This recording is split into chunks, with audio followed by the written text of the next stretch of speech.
2025년 11월 동양고속과 천일고속이 갑자기 들썩이기 시작했습니다. 두 운수사가 갑자기 수송이나 다른 사업의 실적이 아주 좋아져서 그런 것일까요?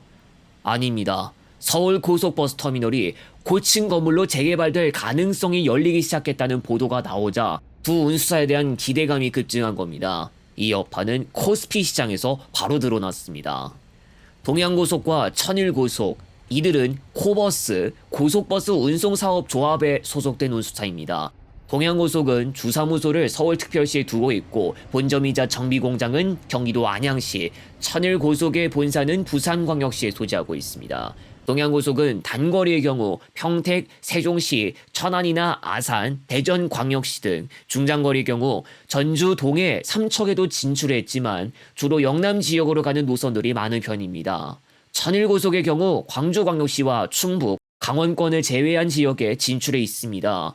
당장 서울 반포동 고속버스 터미널에 방문하신다면 이 운수사들을 어렵지 않게 볼 수 있으며 반포동을 기점으로 하는 노선들을 많이 운영하고 있습니다.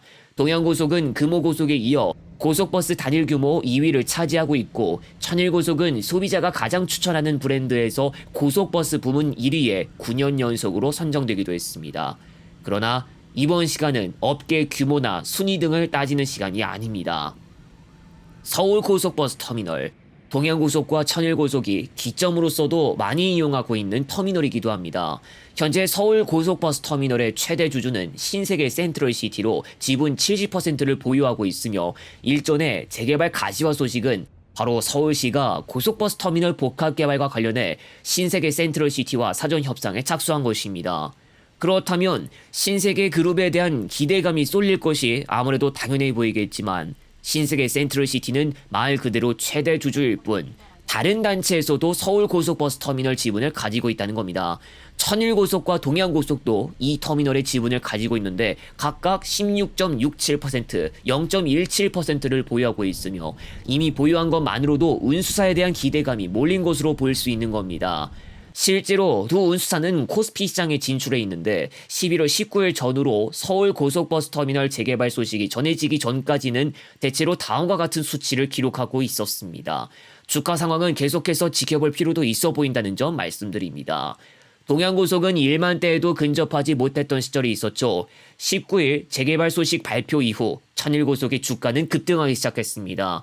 여기서 그래프가 한 차례 평탄한 모습을 보이는데 주가 급등으로 인한 투자 경고 종목 지정에 따라 한국거래소로부터 거래 중지 조치가 된 것입니다. 최저 36,800에서 시작했던 수치가 잠시나마 최대 51만 8천까지 치솟기도 했습니다. 10만 대까지 진입한 이후로는 주가가 낮아지는 경우도 있었다가 다시 오름세를 보이는 경우도 나타나고 있습니다. 동양고속도 초반에는 주춤했다가 이윽고 급등했으며 역시 투자 경고 종목으로 지정되어 거래 중지 조치를 받은 바 있습니다.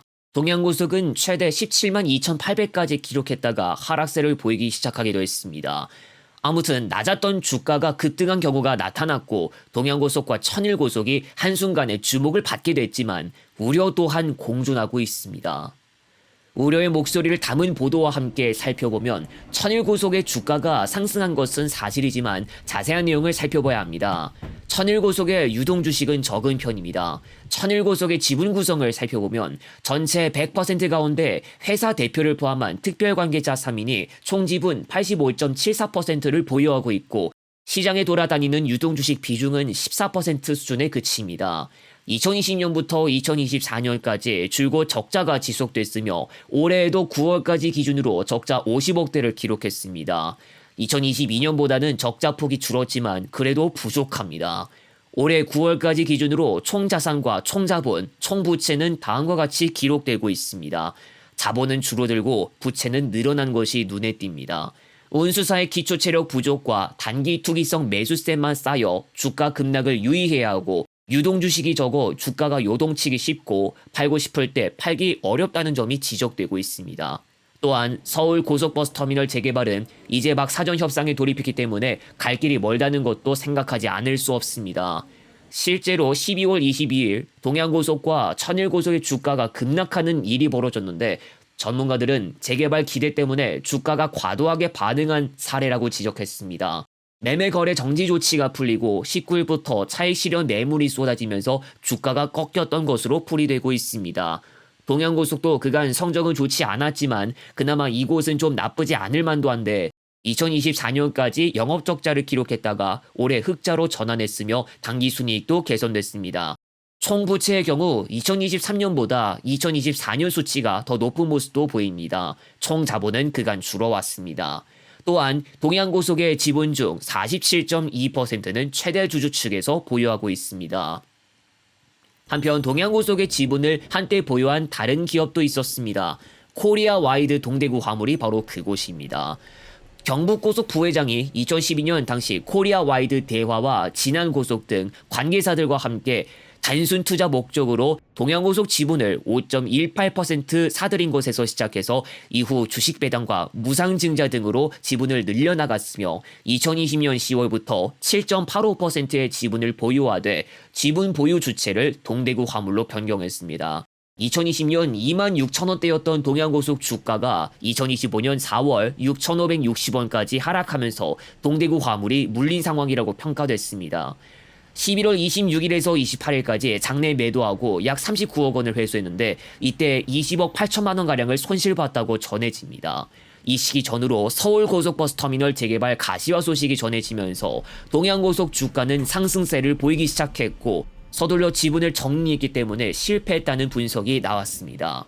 그러나 두 운수사 종목이 유통주식 수가 적어 소량의 매수나 매도가 발생해도 변동성이 커진다는 분석이 나오고 있고 시장에서는 급등세가 본업 실적과는 무관하다는 지적도 제기됐습니다. 아무튼 동대구 화물은 동양고속과는 아무런 접점이 없어지게 된 겁니다. 한편 앞서 이야기했던 대로 운수사의 주가는 급등했습니다. 성적이 좋지 않은 가운데서 주가가 급등하는 일이 일어난 것인데 천일고속의 노선망에 대입해서 전반적인 부분을 살펴보면 천일고속의 노선 가운데 철도와 운행 구간이 겹치지만 자체 경쟁력이 많이 약한 노선들이 있습니다. 단독 배차 노선 가운데 서울 경부 영천 노선은 영천역에 정차하는 중앙선 개통 열차와 경쟁력 차이가 이전보다 벌어졌습니다.